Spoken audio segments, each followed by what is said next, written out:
Welcome to Cypherpunk Bitstream episode 0x0b, The Roots of Parallel Polis. Today I'm here with Smuggler. Hello. And I'm Frank. And we have two guests today. We got Martin Leskovjan from Paralelní Polis in Prague, and we got Juraj Bednár from Paralelna Polis in Bratislava. Hi, guys. Hi. Hello.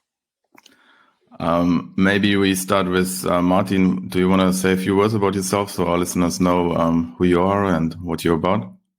Yeah, thanks. I was there when we started the concept Parallel Polis, and I was there when the idea was born. So I'm happy that I can refer about this.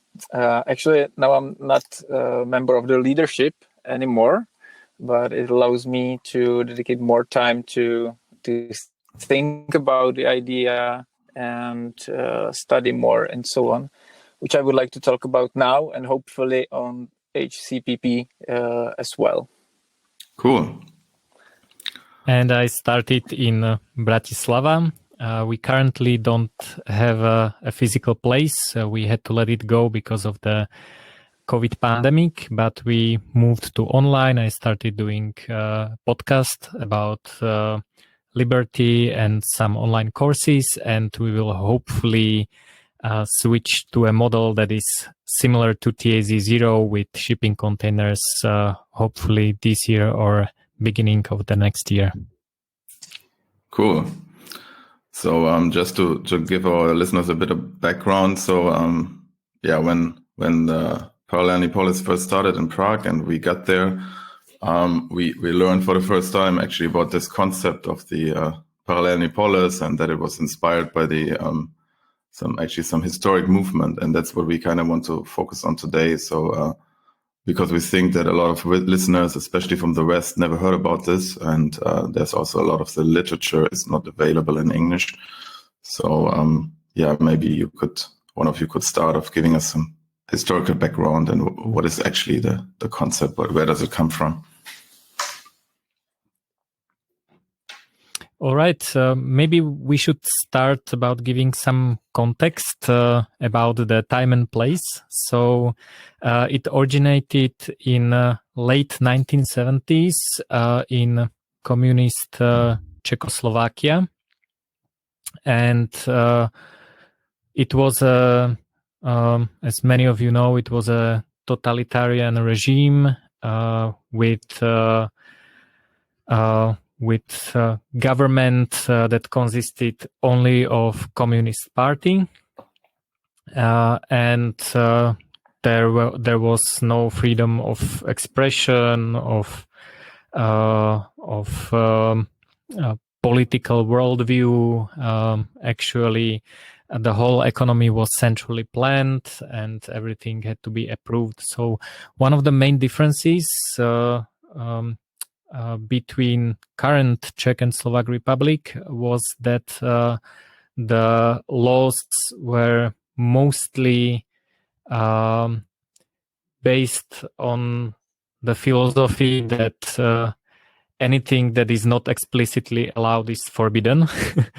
It was, of course, not like that 100%, but basically the laws were telling people how they should live their lives.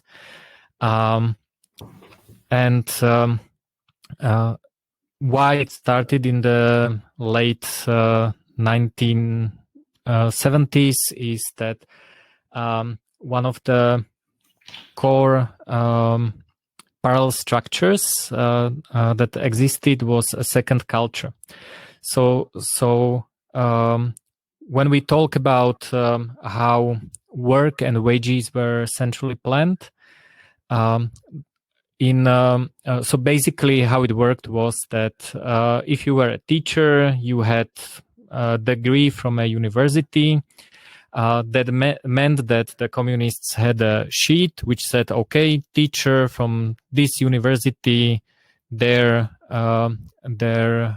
wage is, I don't know, 2,000 Czechoslovak crowns.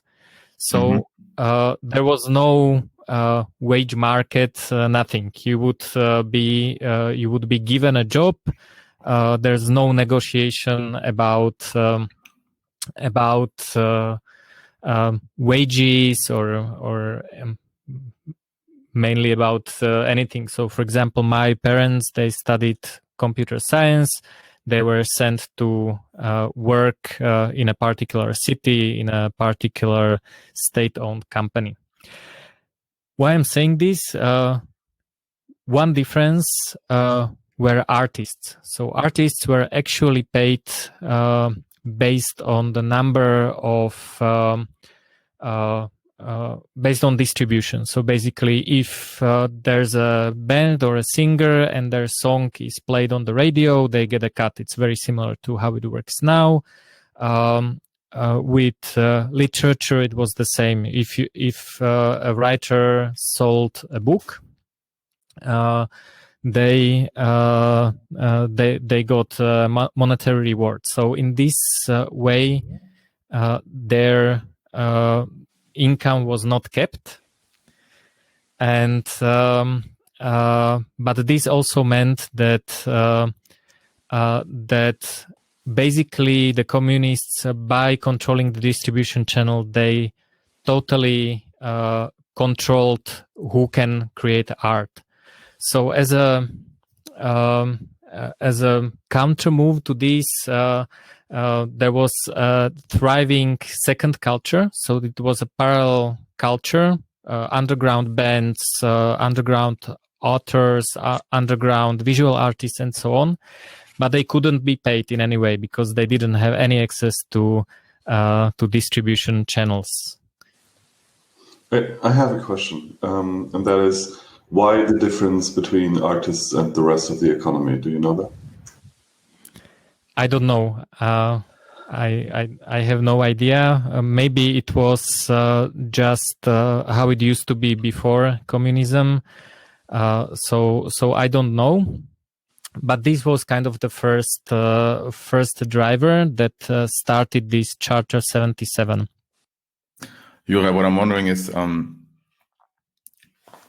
was there actually censorship, or did these artists, could they say what they wanted? I'm suspecting that they kind of regulated what the art could be about, and that's why this underground scene also started, or how did it work? Yes, so basically art in the 70s was utilitarian. It was only based on spreading propaganda. So if you had a band, you could sing about how beautiful life is in this communist country, how we all should work, and how good and great it is if you serve in the army for the country. And basically the art had no real content. It was basically just there were songs about friendship with Soviet Union and stuff like that. So there was no real the main art was not real. It was boring. It was totally without content. So on the other hand, if people were real artists and they didn't like to do this, they were not published or distributed in the media. So there were like underground cassettes from some point, underground concerts that were completely illegal. The books were retyped on a typewriter and spread in this way.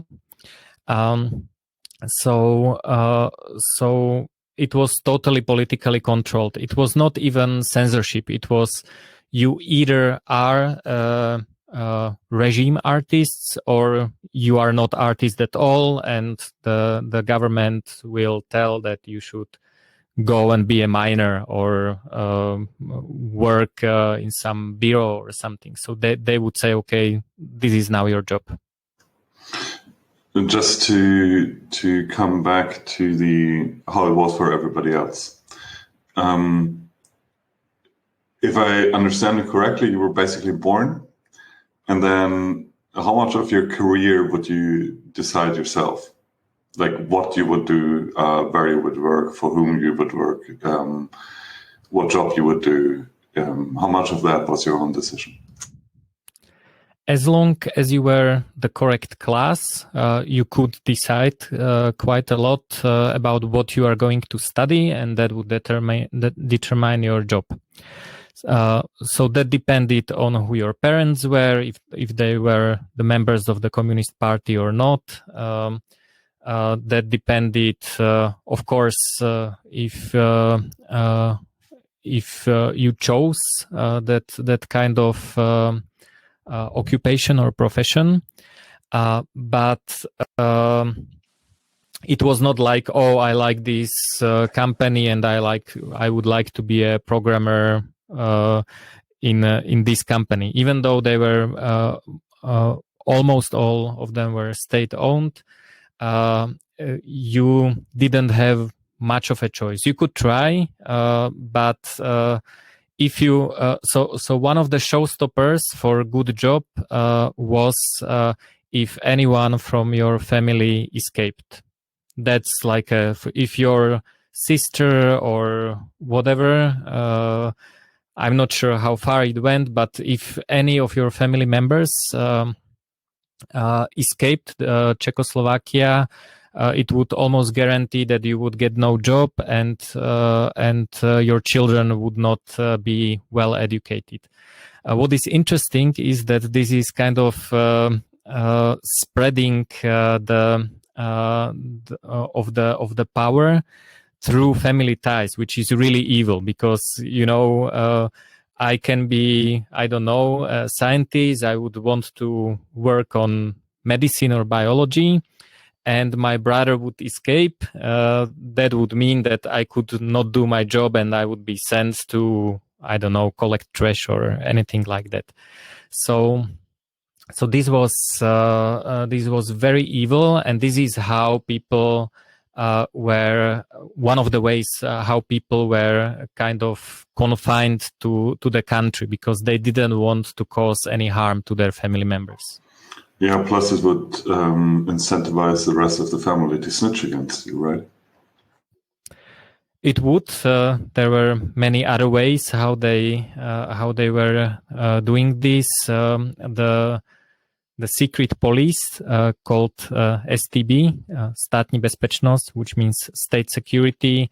They would recruit informers. They would recruit cooperators. They would use things like this. Oh, do you want your children to go to the university? But they would also use physical violence or intimidation. They were following people, of course, and plus the atmosphere was that you would never know if someone is snitching on you. So lying is not as easy that you just make something up, because you don't know if whatever your colleague that you share your room with in the office is not snitching on you. So that kind of reminds me a little bit about the stories that we hear from Eastern Germany. I mean, none of us actually experienced that, because we were too young and from the wrong side of the right side of the wall or whatever. But just to drive in how it was back then. So you made your money in a job that you didn't control very well, or depending on your background, wouldn't control at all. Then you have money. How much of a control was there about what you bought, what you did with your money, and how you would exercise religion or whatever, where you would live? Who made those decisions? So shopping was mostly in public stores and based on corruption. So if you knew the seller and they would tell you that bananas are coming on Monday, come early or I will save some for you, then you could get them. Otherwise, also there was a lot of stealing directly from the factories. So there was a saying, who is not stealing is stealing from his own family. So that's why in Eastern Europe, after the fall of communism, we had a really a huge problem with corruption and stealing, because that was the way how everything worked. So people were stealing because they were totally used to this kind of operation. What was interesting is that there was also state-operated but parallel set of markets, which were called tuzeks, meaning home export or something like that. And the government was also using a parallel currency, which were called bon. And bonds could only be exchanged in a very bad exchange rate from by selling the state foreign currency. So most popularly Deutsche Marks. And if someone wanted to buy jeans or any import from the West that was not from the Eastern Bloc, they could do it for this kind of parallel currency. So there were also dealers of this parallel currency, usually waiting for people at the bus stations and train stations. And they had a little bit better exchange rate, so they were trying to get and trade with this foreign currency. But normally, there were, as the whole economy was centrally planned, it was basically in the production cycle. It was a cascading. I would say trouble with the supply chain. So, for example, if you wanted to buy a car, you would be put on a waiting list. You would need to have a good background, save a lot of money. But even though the communists planned to manufacture, I don't know, X number of cars, if the factory that was making tires was late, and they usually were because someone stole half of the production and sold it on the black market, then your car would be late as well. So there were these huge shortages of everything: toilet paper, different kinds of food, and so on. And the communists, they were always surprised because all the factories were over-reporting how well they're doing until the last moment when they say, oh, something bad happened. It's actually very similar to the current project management, where all the huge fuck-ups happen at the last moment, and no one could predict that. So these people, they didn't love their job. They were assigned their job, and they would just pretend they're working. There was a huge problem with alcoholism. People were totally getting hammered in work and would not produce anything, and so on. So a lot of this was decided directly by government, but some things were decided by circumstances. Who you know, if you can bribe someone to get what you need. If you can steal it, if you have luck, and so on. Yeah, this sounds really similar to all the stories we heard about East Germany. I mean, it's very typical, I think. What seems to be very unique, though, is this alternative movement that sprung up. So maybe you could drive in a little how that started from the artist scene and how it actually looked like. Yes, so in the beginning of 1977, there was a group of people that got together, and they tried to communicate with the government that they should probably first of all comply with their own laws, which was not it was quite a radical thing, but there were a lot of political trials back then. Also, also they were inspired by second culture and so on, and they basically had a moral stance. They tried to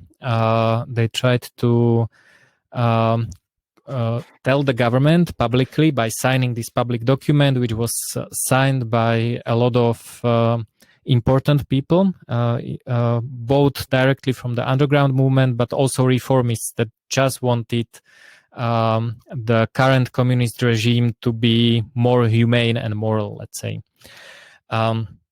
So they moved the discussion from political to moral stance, because the narrative of politics was highly controlled, but more people could make moral judgments. So if people see that, okay, this is a law that you shouldn't try someone for political reasons, and you do that, then it's clearly a moral violation, without saying that maybe it's better to have a communist dictatorship in the first place. So what was very interesting about Charter 77, that it was quite a wide movement. It included both reformists and radicals. And of course, the government did not take this movement very well. So they were prosecuting these people. They took their jobs. Some of the members lost their citizenship, and so on. Actually, it seems like a big movement these days, maybe. But when I was talking to people who really were living there and who were representing the Charter 77, they said that actually it was really small movement at the very beginning. There were just a couple of people who remained. They called themselves really like crazy people who simply remained and were running with their head against the wall. And but the reason why it's so well known is the importance it got afterwards. And I think it's important to take a look a little bit at the development, because the communist regime was not the same all the time. It changed a lot, and there were simply basically four periods. 50s, the beginning was the Stalinist, very tough normalization and very tough dictatorship. In 60s, the Czechoslovak communism, as well as in other communist parties and states like Hungary, Poland, and even the East Germany, where the atmosphere got a little bit more free and the freedom of expression increased. There were even first attempts to create a political opposition. But then came a really huge shock in 1968, when suddenly, from day to day, the Soviet armies entered and with their tanks and armies, and simply started the occupation. And it was really shocking for everyone. From today's perspective, it seems like natural that the Moscow simply wanted to make order, but at this time it was really a huge shock. And you can imagine it when you see the Czech National Museum, the like one of the highlights of Prague, and there suddenly come tanks and start to shoot into the museum without any warning. That was really shocking. And at the beginning, there were lots of brave people who really wanted to fight against. But what was very sad was the silence that came very soon after that, and that's the story of the 70s in Czechoslovakia, because the normalization in 70s was very quick and very deep, and really only very few people remained in some kind of opposition or so.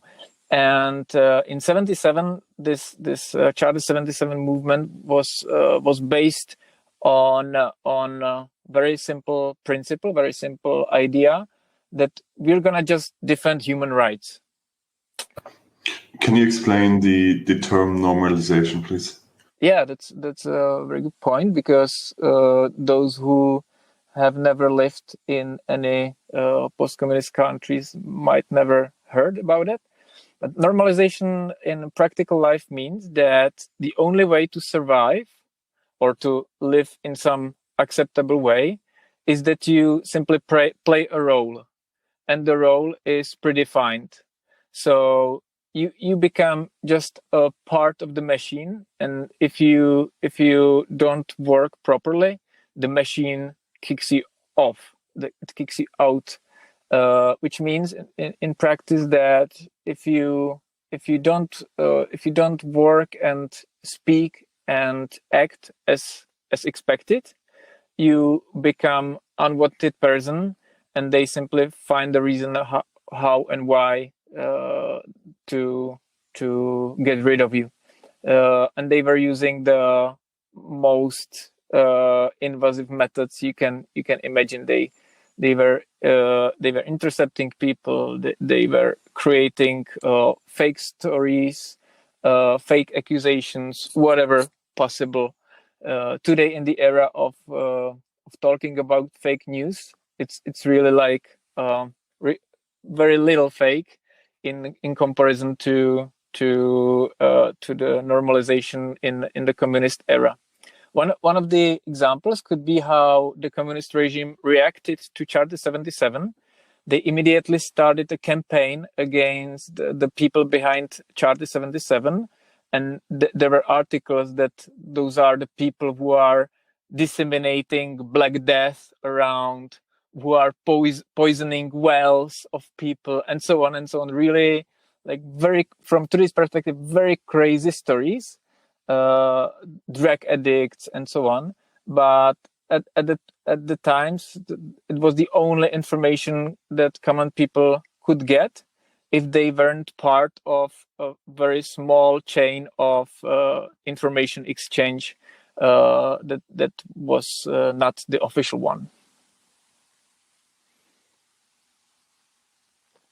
Also, what I think is what is important is that they realized after they signed it and published it, and after this harsh reaction, which by the way also included economic, I would say, personal sanctions. So losing your job, taking your money, or if you had a good apartment, they would move you out to some village or something like that. So quite harsh economic sanctions. So the reaction, there were I would say more threats or of how people reacted, those that were part of the movement.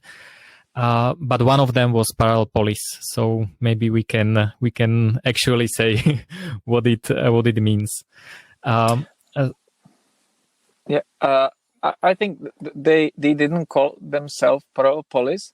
The movements were usually titled behind this Charter 77 on later WANTS, which was kind of a movement to protect unjustified imprisonment. Unjustly prosecuted. Unjustly prosecuted. Or there were other streams. There were other parallel policies, and it's important to note. For example, Václav Benda. When we come to this person who is author of the thesis of Parallel Polis, he was a Catholic political thinker, and he always defined his thoughts and attitudes from the Christian positions. And for him, he was very sad that the Catholic Church was really like destroyed by the regime, and only few activities remained, and it was more in defense. And he was calling for uniting of Christians and renew of the church, which really happened in the 80s. And there are articles by Václav Benda between 85 and 89, where he really is thrilled how the church renewed, and that it created a new parallel polis, which means really structured activities that were undermining the governing regime. So there were many parallel polises across Czechoslovakia. And of course, if we take a wider definition, in each country there were some ways, some dissident movements that organized somehow. Yeah, you're right. So maybe let's talk about the term parallel polis. So polis from Greek is most people would translate it as a city or a village, but it is actually the societal unit. So whatever, if you live in a community of 3 houses, that is your polis. And parallel polis basically comes from the idea that going into direct conflict with power is suicidal. I think for the listeners of this podcast, they would they have heard it before, and so what they said is that they would create parallel structures that provide the sense of polis, the sense of community. So that means education, markets, trading, information, religion, culture, and so on. Mm-hmm. So Václav Benda, when he was thinking, and in his essay about parallel polis, the first thing he noticed, or the first thing that he points out, is that we already had a good parallel or second culture.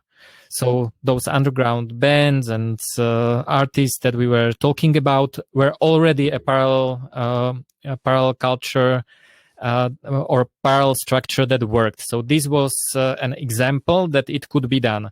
They were not, they didn't go to the main government building saying "fuck you" and playing punk concert. They were really hiding, but they were not directly in the conflict. They would not, fight with the police or anything like that. They would really hide and do their own thing in parallel. So the essay of Václav Benda about parallel polis is what other areas of life could we apply this to? Mm-hmm. Benda published published within the circles in 1978, which was a year after Charter 77, and it grew up from the reflection of what is happening. Some of the representatives were already imprisoned, like Václav Havel, but something was happening, and it was ongoing. And the parallel polis basically is based on the experience. So it's not a theory. It's not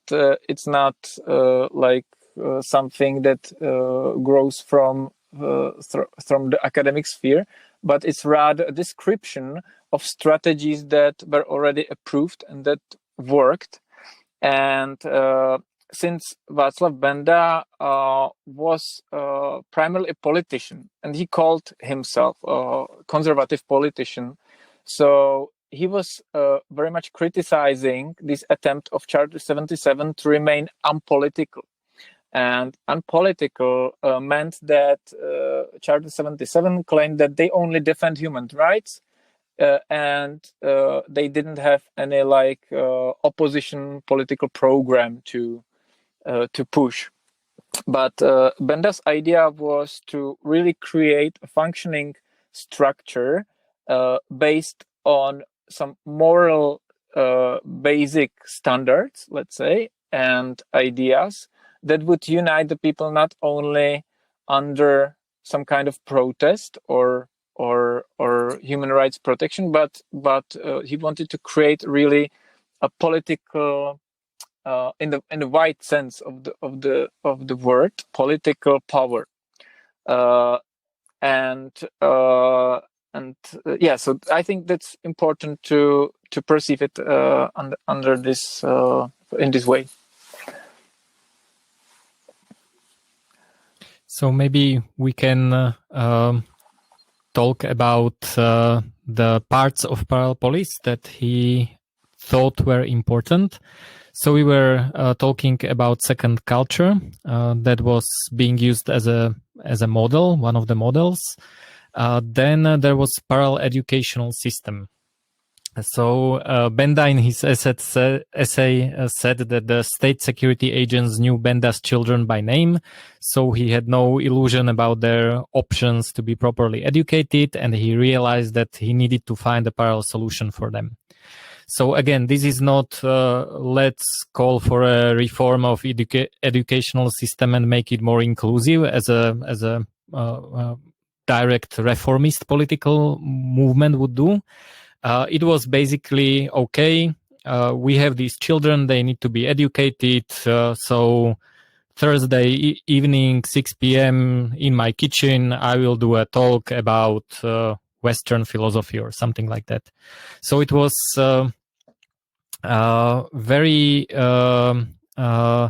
very important for them because it solved a need that they didn't really have. Because if the communists told them, okay, your children have no option to be educated in our system, their reaction was to create a parallel system, and it was very difficult to really, if you educate your children at home, or your children and children of your friends at home secretly, it is not going against any kind of law directly, or it is very difficult to prosecute. So it's basically the crypto anarchy equivalent of education.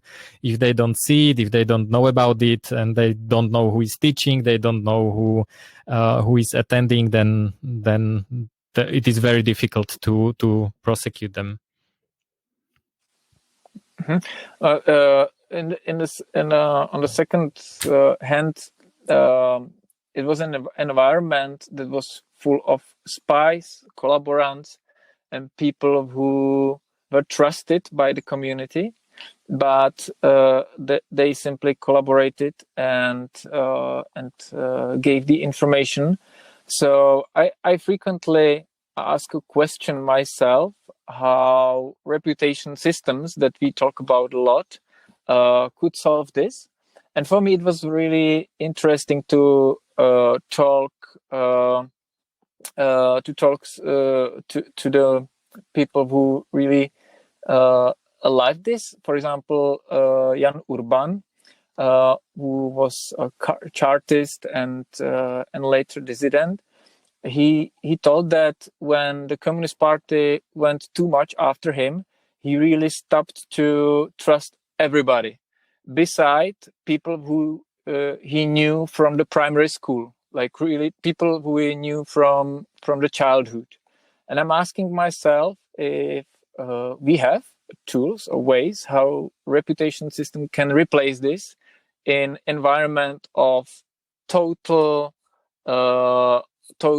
lack of trust to anyone. Because if I imagine how I would behave now, I think this is the ultimate strategy how to find a reliable circle of people, just to trust only to people who you know from childhood. What do you think, Juraj? I'm really curious. I think Smuggler wants to say something about this. I have no idea. I don't think that it is that easy because when state policeman is beating you up and threatening your children, you don't care about how many stars do you have in a reputation system. So Exactly. I think what worked in this is that there were many small groups. So of course, they would be snitched on, but then only a few families would have problem, and others could do it. So actually creating several smaller groups would possibly work. Yeah, I actually don't want to talk about reputation and how to find snitches, but I find something very interesting, and that is this. The education program, so to speak, the parallel education structure had a very interesting aspect, and that is you bring the most important people that you know, which are your children, into the homes of friends, which is the most intimate place that a person can have. The teacher or whoever is providing the kitchen for doing the class is really opening himself up to risk. And what that really creates is essentially this feeling of polis. It's not an outside institution that you're interacting with. It's not an artificial thing, but it's actually a form of sharing one's life, which really creates this thing that you are a polis and not just individual members of some superstructure. And I found that very interesting. There were a very interesting interview with people who were already born to dissident families, like Joachim Topol or Milena Jabulkova. There are interviews with them online, the records.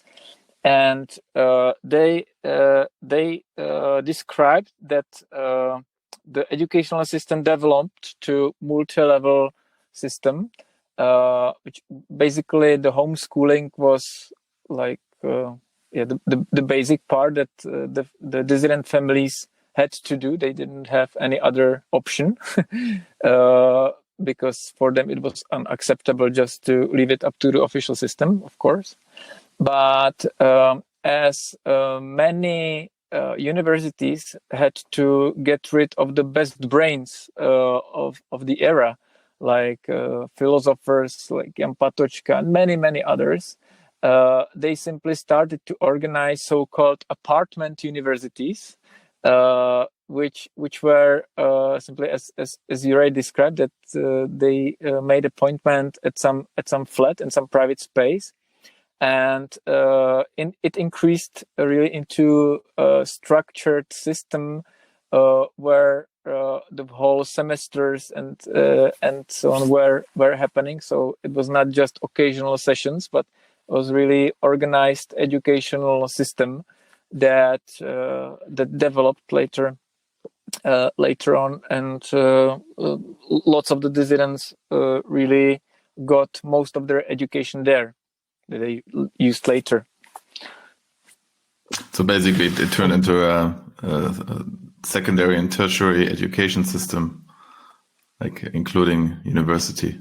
Yeah, exactly. And what was, of course, deeply connected was the ways they disseminated the information, like the prohibited books, how they published when it was officially not allowed to, and so on. And these were times when, until the mid of 80s, there were not any technologies to be used beside of the typing machine and the copy papers. So everything had to be manually copied, manually retyped, and then physically delivered to the others. So there were borrowing systems, and there were systems that everyone who received some interest in text, it was like expected that you create a couple of copies and hand it over to others. But what, for example, Jan Urban said was that when the Xeroxes, like basic first copy machines, arrived, it was like really a revolution in this. And at this point, the regime really started to not simply losing the position. They couldn't be as fast as the dissemination because the technology really made a breakthrough in this dissemination. And later on, they also received first laptops. So, for example, when there were like half official People's newspaper, Lidové noviny, which was at the end of communist era the most influential source of some critical texts and thoughts, and all the stars of the time like Václav Havel, Václav Benda, and so on were publishing there. And at this time, they already started to use first laptops and Xeroxes, and it was unstoppable for the communist regime. And in 80s, it's also important to know that the regime got into defense because they were under a huge push of international community. There were lots of double spies, so the other countries had really good information what's happening inside.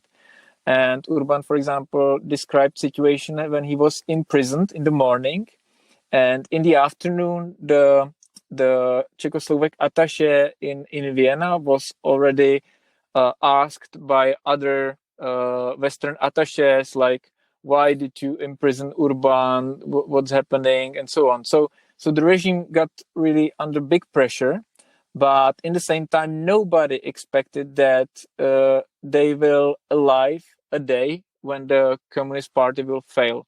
It was really totally unexpected for everyone, the revolution, the success of the revolution. But that's another topic, of course. Yeah. So this we kind of you led us to the parallel information and communication system. So this was also one of the main theses. What is very interesting that in the thesis he or in the essay, Václav Benda said that one of the most important things in a parallel information system is stop prioritizing important people with information and spread through where it reaches most people first. So originally it was, okay, this important person, for example, Václav Havel, he should read this essay first because he's the most important. And Václav Benda basically said, no, the person that can type fastest on the typewriter and can create as many copies as possible should get it first, so it spreads fast. And from our language of this time, we would say that they were creating autonomous and decentralized or distributed information hubs. And Václav Benda called especially to create these hubs outside of Prague and create connections amongst them. So it was kind of this hub and spoke structure where one person would receive the information in a city, they would distribute it within the city and make sure that at least 2 other cities get it. I find that whole thing utterly fascinating, I have to admit that, because it reminds me so much about like older historical examples, like when you look at how education and information processing, like in Greece of the first Hellenistic Republic worked, when the academies were founded, or later when during the Renaissance, or when the printing machine came out. That is something that we always forget. But this process, of meeting in a non-sanctioned way to distribute information, to educate people, to have discussions, it was always something that the powerful had an issue with. They always had an issue with not being in control over education, and that is where you have so many, secret societies came into the Republic of Letters was created by something like that. A lot of monasteries were nothing else but copy machines, and it's really fascinating to see these same patterns to be repeated over and over and over again. I find that thrilling, actually. Yeah, and then it also translates into the present, right? I mean, we have this illusion of that there's free information flow, but actually there's a lot of fights trying to control how the information is disseminated. Now it's more. I think it's less about censorship per se. It's more about shaping the information flows and kind of creating filter bubbles and all of that. So I find that also really interesting, and also found it really interesting what you said earlier that. New technologies like the photocopier, how important that they were to change the structure. What is also interesting is that actually the way how information was spread was through foreign radio stations. So one of the very important foreign radio station was Voice of America that had Czech and Slovak broadcasts. And one of the ways how people would communicate information within the country was to actually leak it as fast as possible abroad. And then the foreign station that still was able to broadcast to inside of Czechoslovakia, it would spread the information and people were listening to that inside. So that was another technology, broadcast radio, that actually enabled spreading of information. Mm-hmm. Now we come to the topic of smuggling inside and outside, which was very important. There was, for example, a story that there was attempt in 80s to interrupt the TV and radio broadcast, which they did successfully, especially in Poland. The Polish dissident, they succeed in interfering TV broadcast that the video part remained the same. So there were some officials moving and talking something, but then they played their own audio with their statements and so on. And there was attempt to do it here as well. So there was very coordinated action how to smuggle the machine from East Germany at this time. But this attempt failed due to some lack of some parts that were not suitable for local broadcast. And what was interesting is that the Communist Party and the secret agents knew about lots of these activities, and from strategic reasons they let lots of them happen, because I think it was kind of enigma effect. They were collecting information, but they were using only the significant parts to go deeper. So it was also interesting to see after the archives were opened how deep the insight of the secret agents was, and how many double agents they were here as well. For example, the attachés and the international politicians and the trade guys, as for example our recent Prime Minister Babiš was. They were really deeply involved in this as well. Yeah. Also, when we talk about international relations, so spreading information was one important topic, but also they would need some monetary help from abroad. So they tried to stay in contact with Western human rights organizations, embassies, and so on, in order to be able to finance their efforts.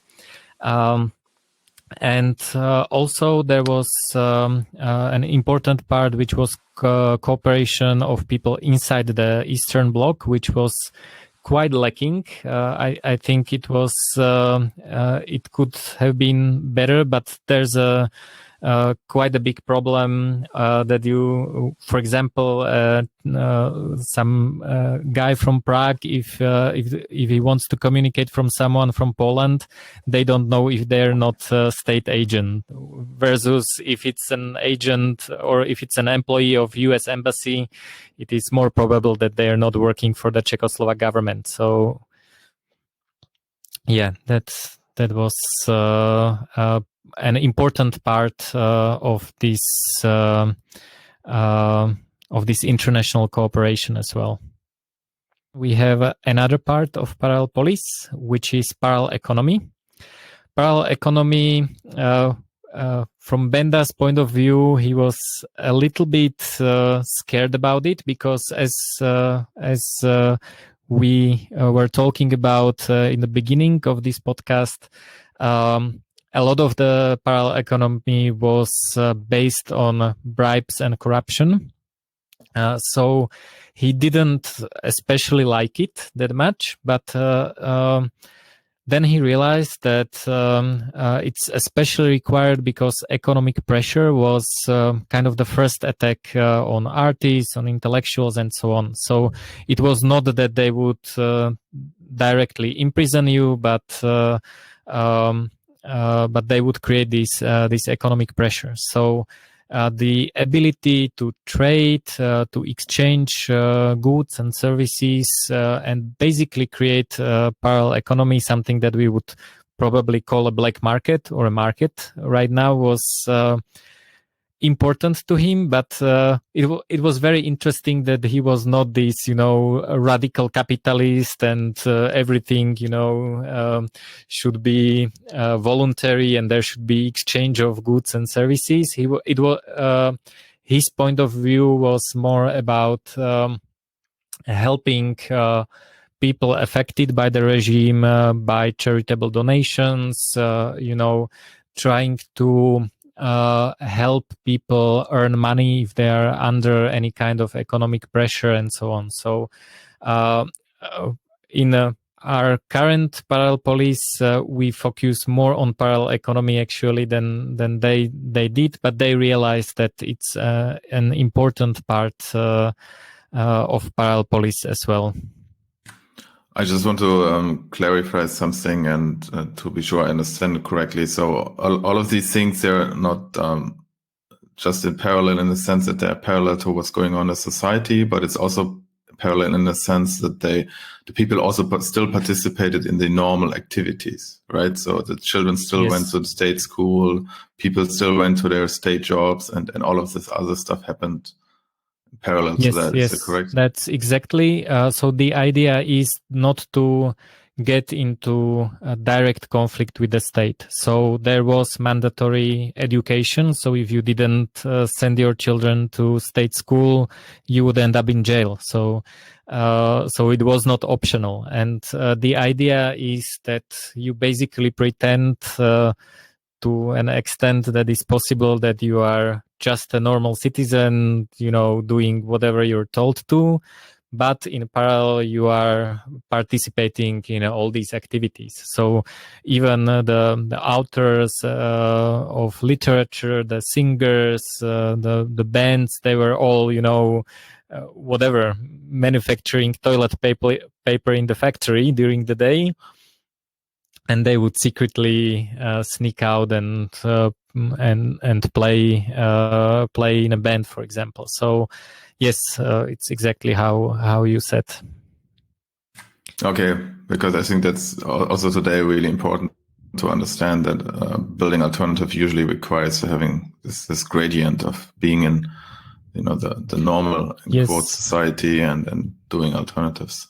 Parallel Polis as an idea kind of united radicals and reformists, which were because both Charter 77 and dissidents, they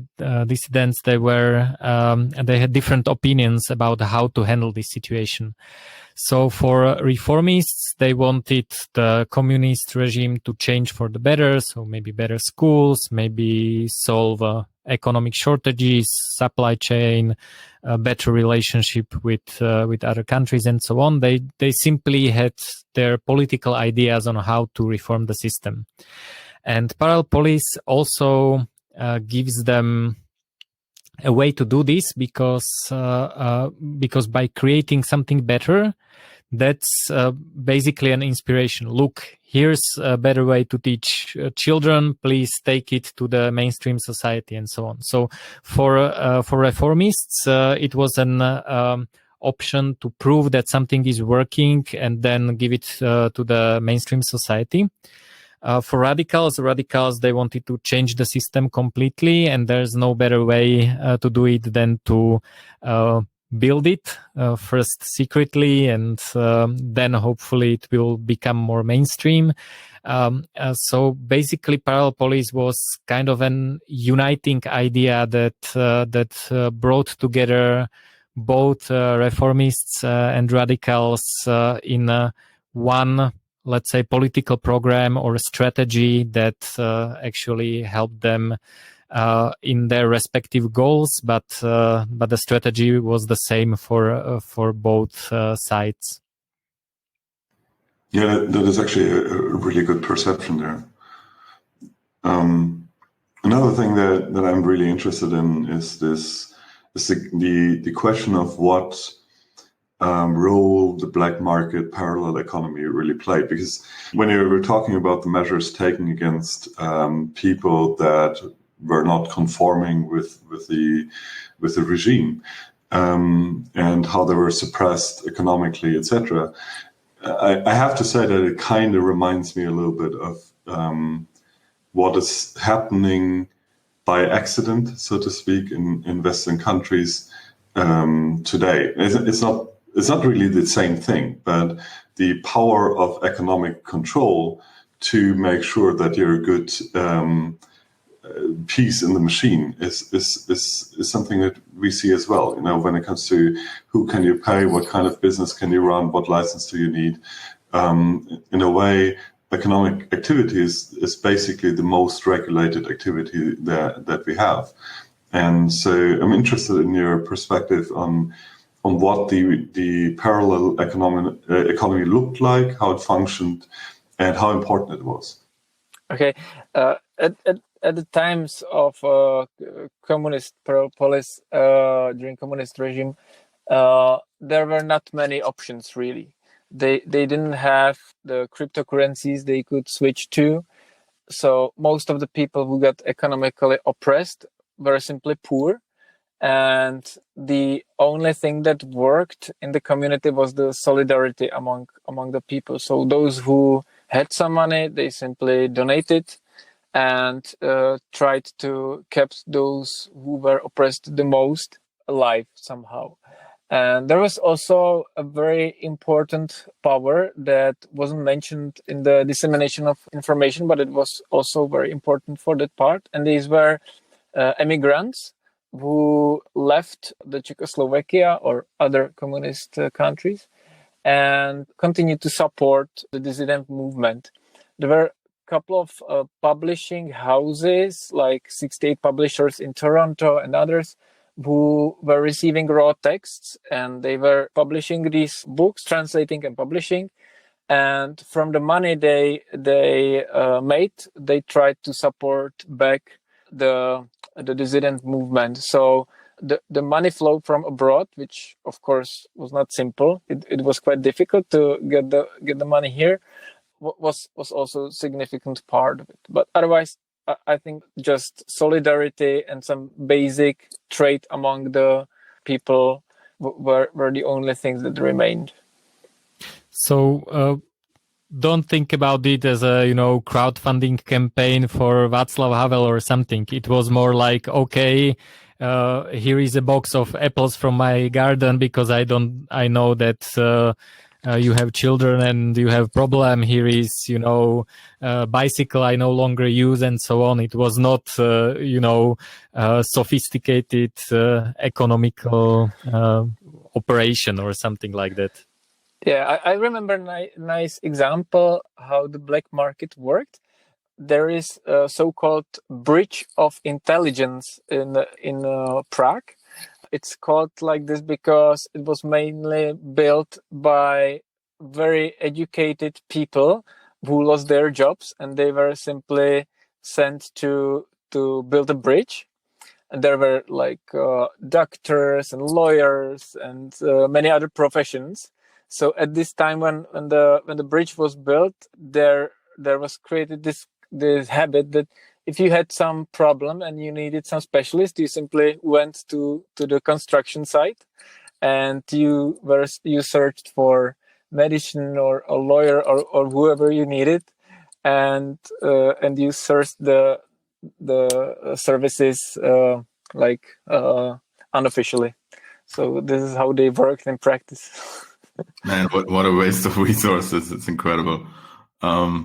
I was just wondering about the economy part or the monetary part of it. So there was barter, like you said, donating apples and things like that, and probably barter with these things. And there was also people using currencies, right? So was it mostly foreign currencies or then were used, or? There was quite big gray market with so-called boni. Boni were kind of coupons or exchange means, simply, that you could use to buy something in so-called tuzeks, which was a place where the Western goods you were able to buy somehow. And traders, so-called vekslaks, that inspired Juraj for creating the curse of ethical vekslak, which is simply an exchange person who unofficially changes boni for other currencies. So these were the only points where you could exchange the foreign currency for boni, and then change the boni for the crowns, for the Czechoslovak official currency. I see. Yeah, I mainly think it was mostly barter, and even more often than barter, it was more charitable donations than actually exchange. I would say that most of what he's talking about, what Benda is talking about, is really donating stuff to people who need it, and they need it because they are not they were not politically correct or something like that. What I wanted to note about Václav Benda is that among the streams of Charter 77, he was really a solitaire, since he was really strong Christian, Catholic, conservative, and since he grew up from these ideas, he was really strong anti-socialist. Juraj already told that there were reformists who basically believed in socialism, and it only needed to be fixed. Benda was really from the ground persuaded that socialism is very bad, and it's not possible to put it together with the Christian ideas. So he always believed in the capitalism and basically free market. But from what I understood was that he was very isolated with that position in the movement, right? Exactly. He was really solitaire among solitaires. Because it's very much interconnected with his persuasion, and he was also always a very provocative.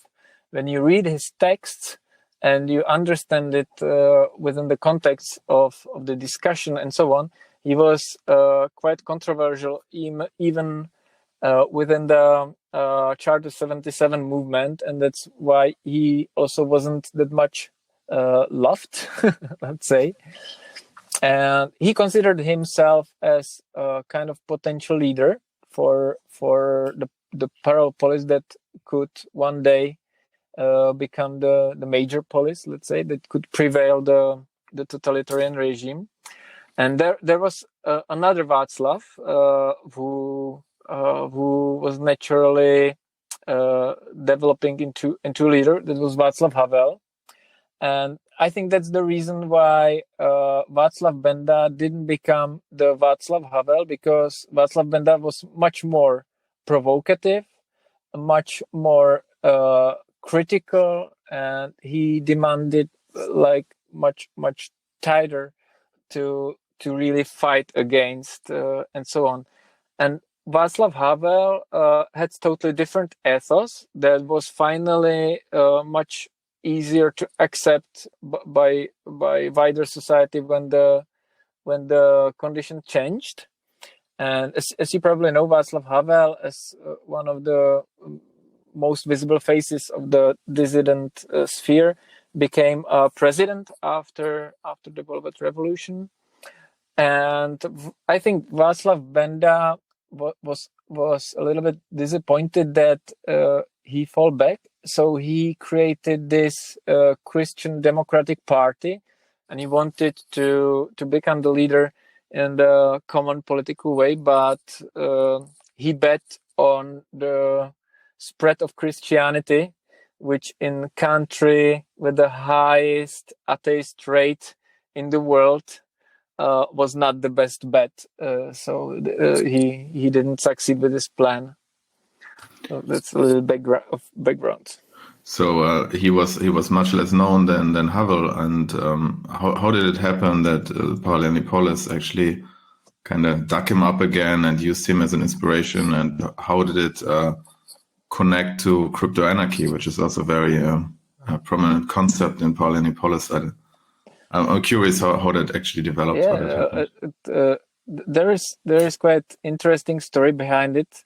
As you probably know, Paralelní Polis is one of projects of Stohoven art collective, and in 2015, in 2014 we got very much impressed by Progress Bar, which was a hacker space in Bratislava, and we wanted to create something similar here in Prague, because Juraj and Paolo Lupták were there, started to influence the art collective and started to teach what cryptocurrencies are, how anonymization works, and what consequences all these technologies may have in future.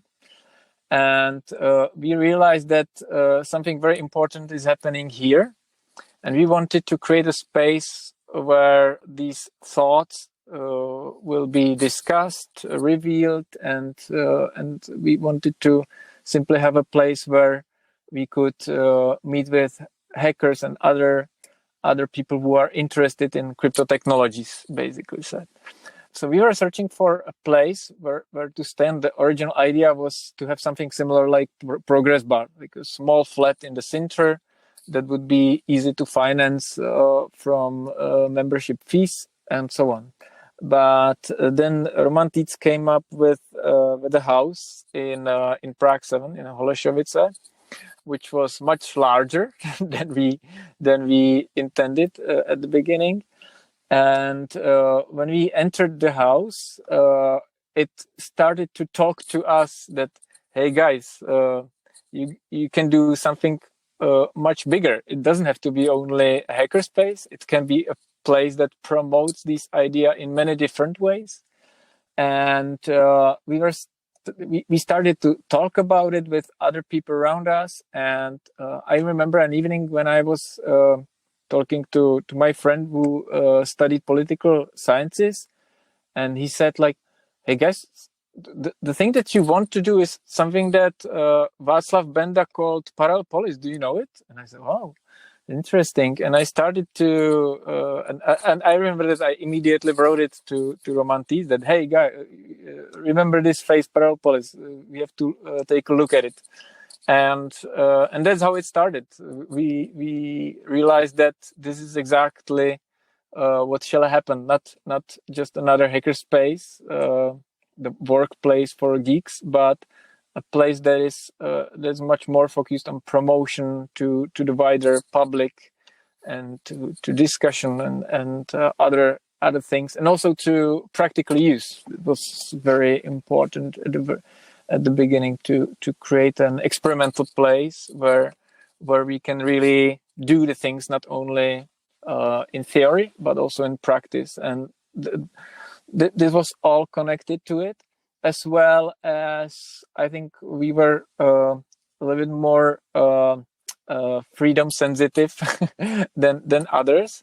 So even back at this time, we felt that some new kind of Big Brother is coming, and we should really start to prepare for it, start to talk about it, and start to talk about strategies how to defend. And Parallel Polis seemed to us as a perfect starting point. And if we make something like Parallel Polis 2.0, updated to recent conditions, that might really work. And this is how it was born. This is the story, very shortly. And that's how you connected it with cryptocurrencies, crypto anarchy, because you kind of started off from that angle, and then exactly. Juraj and Paolo brought these topics to the collective, and we simply became very, very fascinated with this, and we wanted to give it a space to talk about it. Yeah, so there are similarities between Parallel Polis and crypto anarchy. So we wanted to, if you have seen the building, it has a giant sign that says Institute of Crypto Anarchy, which we find very funny. That's something like crypto anarchy can have an institute. So this is kind of very close to what Stohov and the art collective would do.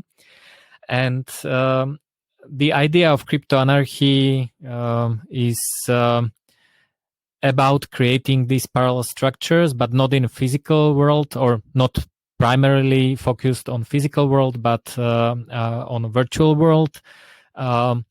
You don't go to a conflict with a regime with your physical body, but you hide behind crypto technologies. You do your communication, trading, so economic activity, maybe education behind these crypto technologies. So you don't expose yourself to coercion. And so we actually came from the crypto anarchy angle. But what was really interesting when we learned about Parallel Polis, that if the house is in Prague, then it should be called Parallel Polis, because this is a physical manifestation. It really is in Prague, so it should also refer to these ideas that were born in Czechoslovakia. It's the same strategy, but for physical people. So they have to deal with other things like, don't have physical spies that look into the apartment where let's say not allowed or not sanctioned evening university is happening or something like that. So because it is a physical house, it is a parallel polis. Or it is more parallel polis than crypto anarchy. But we wanted to kind of research and think about how these two ideas relate, so we can take our history and kind of follow it to the future. So Parallel Polis right now is very different than it was or tried to be during communism. You wouldn't have a house, with a sign like Institute of Crypto Anarchy. You wouldn't welcome people for coffee for Bitcoin and things like this. But it is, I think, really interesting to think about how this concept could evolve and include these new technologies. When you started to talk that Parallel Polis is very different too, so I thought that you will say that it's very different to the time when we started, because the Parallel Polis changed itself during these 5 or 6 years already very significantly, I think. And from my perspective, the physical place might be also potentially one of the biggest vulnerabilities of the concept. And that's why I really admire this manifesto Polis 3.0, which Slovak Paralelna Polis kicked off. And I think that's exactly the direction that makes it much more anti-fragile. And that's the way when the regime will really become much more oppressive. That's the way how to operate when the physical premises will be too much under the radar. Can you talk a little bit more about that 3.0 manifesto, what it contains? Sure.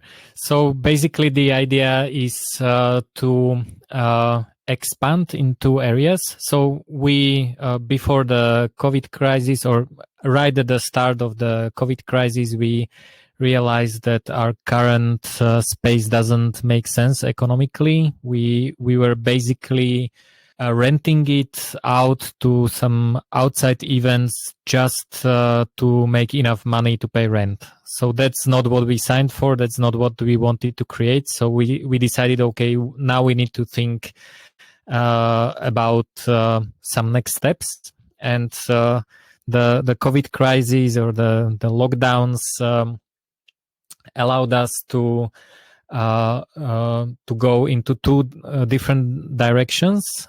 So one is becoming virtual. That allowed us to become, even in Slovakia, a little bit more global. So, for example, there is no longer Bratislava communication channel, because we had some people who like the idea of Parallel Polis in other cities, not only in Bratislava. So there's an active community, at least in Košice, that which is the second largest city of Slovakia, and they wanted also to create Parallel Polis. And since we were not meeting physically anyway, it doesn't matter if you are in Košice or in Bratislava; it's quite far. So we decided that all our virtual activities should be done together, or there's no sense in splitting them into cities. So one thing is doing meetups, talks virtually, so video calls, video presentations, participating in other events, and so on. So that's one part. So that's more to the crypto anarchy part. And the second idea is that we no longer want to be tied to a physical space. So we got inspired by you guys. You came to visit Bratislava. You explained your concept of creating temporary autonomous zones in shipping containers, which we loved and still love. So the idea is that what we want to actually achieve is to build Parallel Polis with shipping containers with different levels of access control, because the other problem of Parallel Polis in Bratislava with the old space was that it was one space. There wasn't even a single door if you don't count toilet and some storage room. It was basically one open space. So if we let anyone from outside in, it was quite difficult to do, for example, private events only for us.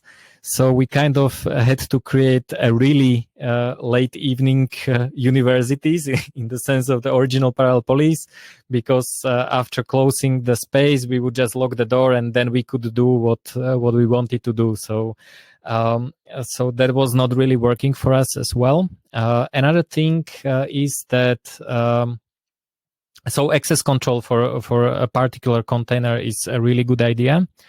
And Bratislava has a very good physical location, because a 10-minute drive leads you to either Hungary or Austria. So for us, if we in any case have any conflict with our local state power, we could first move. Okay, if it is, for example, a problem with a district which regulates many things, such as licenses for cafeterias or other things, we could move to a different district simply by moving the shipping containers.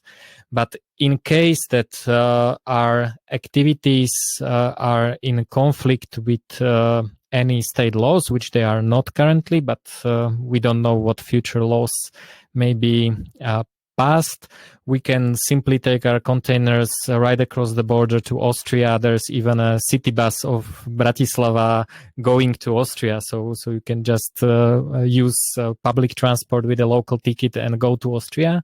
And we might be welcome in different countries as well. So this is the advantage of Bratislava. But in any way, we would like to explore this idea of shipping container-based temporary autonomous zone. So you're not moving away completely from the physical space, but you need more flexibility by being able to move, and also need more flexibility inside your community, right, with different access control methods. Exactly, and that also allows us to cooperate with other communities. So if someone wants to have a container with I don't know, bike repair shop, or that would like to cook hamburgers and steaks for us, or anything like that, we can at the same time have access to these, let's say, market participants. But on the other hand, we don't have to give away any of our values. So we can stay crypto only if we want to, but if someone wants to be more open or be more closed, they can do that. So we don't need to have. We actually are not building one parallel police. We are building a community that consists of many of these police that can have different philosophy, different access control, different ideas, different level of openness, inclusion, exclusion, whatever. So this is very exciting. On the other hand, the COVID crisis is still happening. There are still new lockdowns, so we're not sure when it will make sense, because we don't want to open in order to be forced closed by the state for the next few months. So, but there are some activities happening. We have found a supplier of shipping containers. We are looking for a space where to put them. So there are many things that are going on, but I don't see it opening like next month, even though ordering containers, it's not that difficult. Given all that, the history of the thought of Paralelní Polis, the current activities happening today, and you both kind of pointed at who knows what the future brings when it comes to oppression, whatever. What is your perspective of how realistic, number one, the concept of Paralelní Polis is today? Like, what impact does it have? What risk does it have? Is it even possible, to actually do something with that and survive? And the other question is, what is your perspective or wishes on what your impact will be in the grand scheme of things, or don't you actually care about the grand scheme of things? First point is that what I really like on Stovenad projects is that almost all of them, if you take a look back, are quite easily feasible for everyone. So everyone can go and start Parallel Polis. The best practice is already here. So I think the very important impact is that it happened and it's happening, and it created some experience. And second point is that maybe today for many people it doesn't seem to be that valid, because they don't feel that much oppressed. They even when I talk with the dissidents from previous era, they say that the level of freedom and the level of oppression is totally uncomparable. That the subjective feeling of of freedom is really much higher today than it was before. So I think that that times of parallel polis will come, because the more authoritarian environment you live in, the more the freedom sensitive people need to react and to need to have their own space of freedom, and freedom, of course, for freedom you always need other people. It's like I really love this statement that this idea of freedom by Marlboro, the cigarette, that you are lonesome cowboy in the desert. There's not a freedom at all, because freedom can be reality when you can share it with others, when you can somehow make it real. So when you don't want to be a lonesome cowboy in the desert, and that's your idea of freedom, then you need other people to share the freedom with. And when the authoritarian tendencies will grow, I think more people will need more intensively some free space, and that's time for parallel polis. So I think the times will come. So what is interesting about this is that what I like about Parallel Polis, the physical space in Prague, is that a lot of people think that we are turning others into being more freedom minded or liberty minded. What I like to think that Parallel Polis does is that it actually finds those people. So we create a few barriers that are not rational from the economic perspective, but I think they're very rational. So, for example, we accept only cryptocurrencies, and we have been told many times that it's a bad idea because it doesn't include everyone.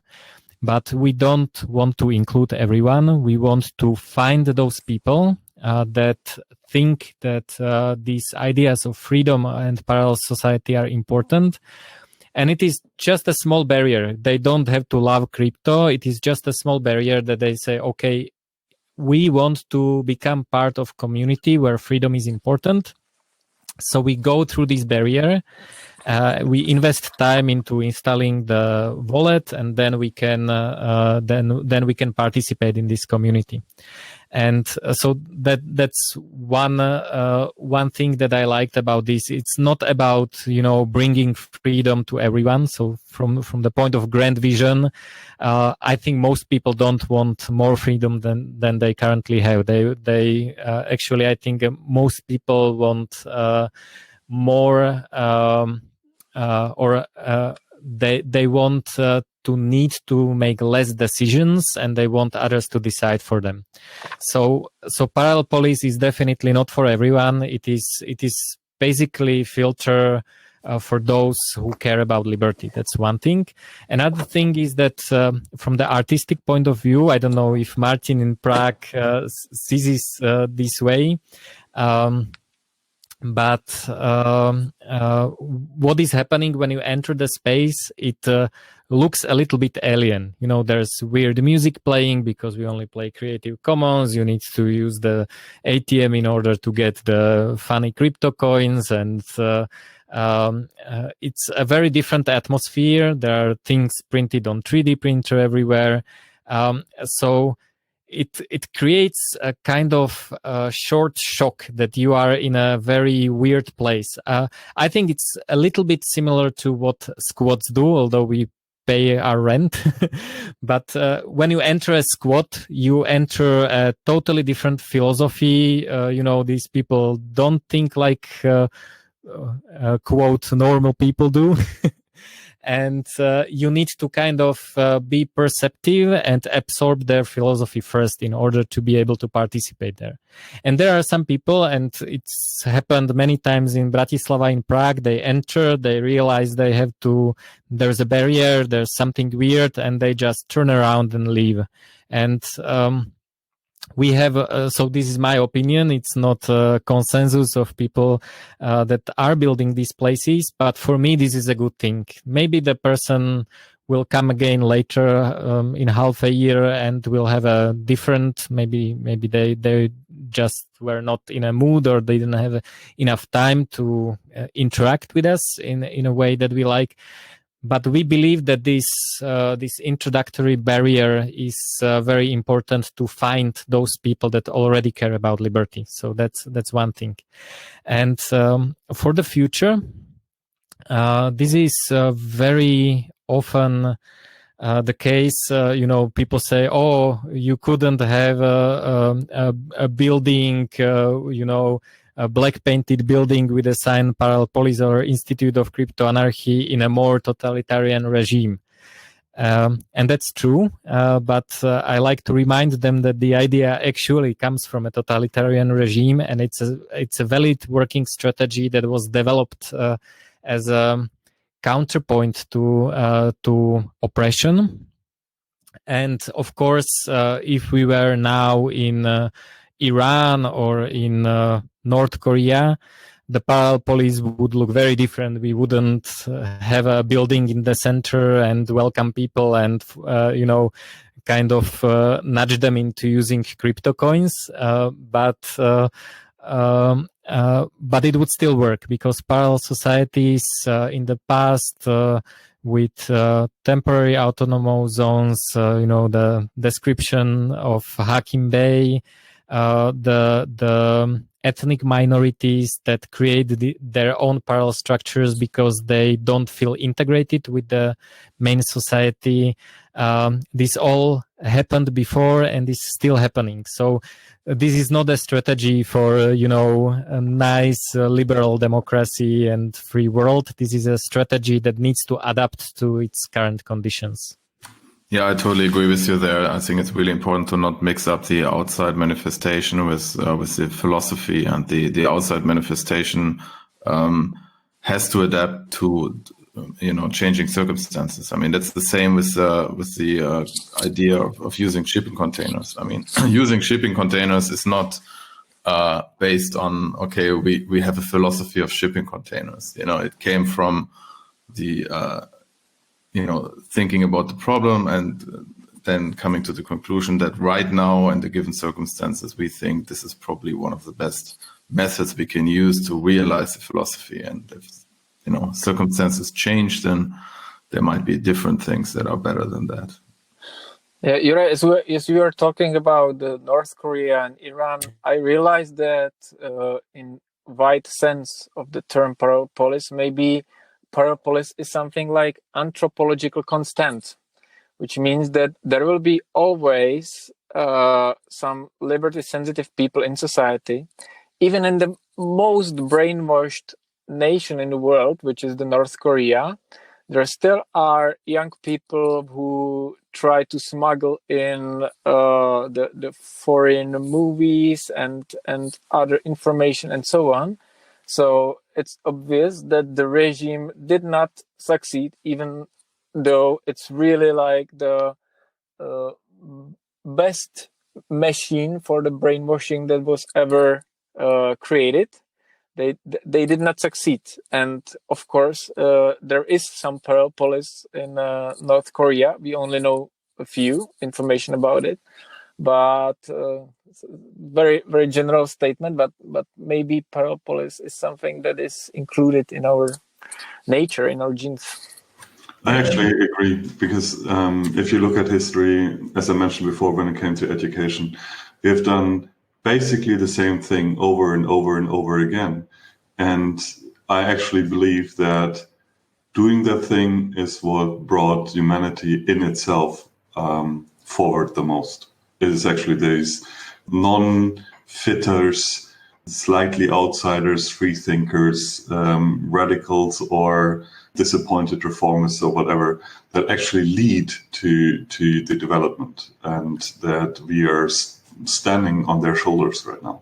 Yeah, and I think it kind of proves also Juraj's point that, which I totally agree with, that it's more about attracting the right-minded people than turning people into different people. Like making them love freedom. It's more about finding those dissidents who are already there, the freedom-minded people, and bringing them together. And I mean, that's how we met, basically. It's self-selection, and that's a good idea to have some barriers sometimes. That was a really cool discussion with you guys. You have anything else on the stack? Anything you would like to share? Any ideas, shout-outs, wishes, etc. before we close this off? I think I would leave it. I think the final discussion was really nice and topped it very, very nice. So I just wanted to thank you for this podcast. I really love it, and it's a big honor for me to participate in it. And I hope that it will be supported by the wider and wider community to continue. So I would like to use this opportunity to call others to support you guys in this, and thank you once again for invitation. Yeah, thank you both very much for coming on. Maybe some promotion for you as well. I mean, the yearly Hackers Congress is starting very soon, and is it correct that there are still tickets out there? So yes. So for anyone who can still make it to Prague for early October, there's still tickets available. For Smuggler and me, it's really the highlight of the year in terms of conferences, and we don't go to that many conferences anymore. So it's family reunion. You meet all the people that are as weird as you. Yeah. Yes, I wanted to say that I want to inspire people if they have the same inklings towards liberty, that they can start this kind of community. It doesn't have to be a physical space. So libertarian meetup, crypto meetup is a good place to start. You can start with 3 people drinking whatever beverage you like, wherever you like, and talk about it. And it really makes a difference in your satisfaction with the world if you see and interact with people around you that have the similar ideas. And if there are a few more people like that, you can start a Parallel Polis. It doesn't have to be called Parallel Polis. You don't need 100 people. You can start with a few people. You can start meeting in apartments and then maybe move to shipping containers or a building or something like that.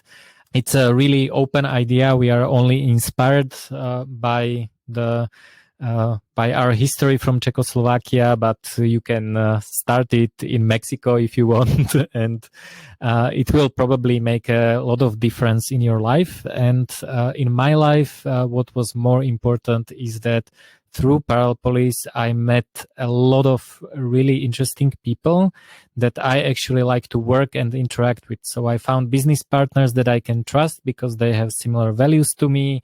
I found new friends. I found a lot of inspiration and information and education during the events that we do. And it's a way to kind of build your tribe. And a tribe has to be kind of a little bit more tied than maybe 1 beer a week. So so that's what I wanted to say at the end. The idea is open. You don't need to ask us if you can open Parallel Polis. Just do it, and then we would be glad to be invited to the opening party.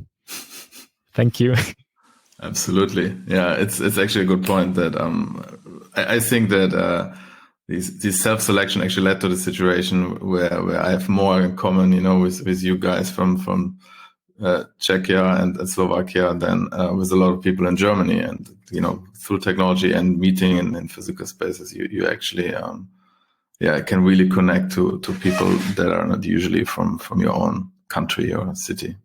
Again, thank you guys. It was very nice, and it's always a joy to talk to you guys because you're inspiring. You're actually doing stuff. You're not just talking, but actually know what you're talking about and you're trying it out, which I find always very refreshing. So thank you for being on the podcast. And Frank, do you want to do some housekeeping for us? Yeah, before I do the housekeeping, just one thing. Smuggler and I were actually a bit scared now because we know you execute better. So we've been on this container thing for, I don't know, 5, 6, 7 years. And now we're scared. You're on the case. You will take us over soon. We will merge the container villages soon you know. But it's actually a good thing, I think. It's not a competition. Just to give you some credit. So in regards to the housekeeping, we every episode in the spirit of giving some transparency, we do a donation report. Usually it's a competition between different cryptocurrencies, but this time again, we only got Bitcoin. Such a bummer. Bitcoin is really winning here. It's really winning. So the altcoin guys really, do something. Don't just hodl, use it. So we got 19.1 milli Bitcoin as a donation, or as donations, not just one in total. And thank you very much for supporting us. Smuggler can pay the service again, so that's really good. And as always, you can send us an email at bitstream@taz0.org. You can also send us physical letters, these underground e-signs you're printing and distributing. Please send us some. We also take all your dirty fiat from any country. The physical mailing address is on our website, taz0.org. And send us some questions, feedback, and also thanks again to Juraj and Martin for coming on the show. And I hope to see you soon in Prague, and a lot of the listeners as well for the Congress. Thank you very much. Thank you all, and goodbye. Thank you, guys. Bye. Thank you.